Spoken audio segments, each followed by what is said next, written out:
Alright, pardon the noise, but this is just to show how much light this thing gives off.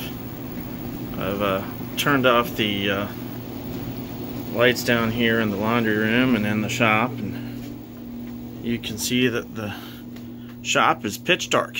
It's like being in a cave almost. And this Auto-Lite carbide lamp is on its lowest setting right now. If it goes any lower, it turns off. And on the lowest setting, yeah, it's a pretty decent little flashlight. I'm gonna turn it up a bit now, and it lights up the room. It's you can see that acetylene gas makes a bright lamp. So yeah, these things definitely work. It would have been underground more than enough light to see by. This is on its highest setting I'd like to go on.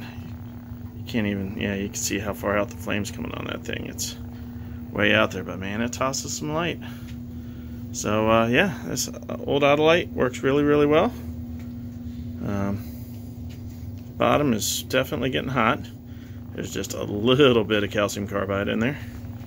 So it's nice, and you can adjust it. It adjusts a little bit on a delay because the chemical reaction taking place underneath.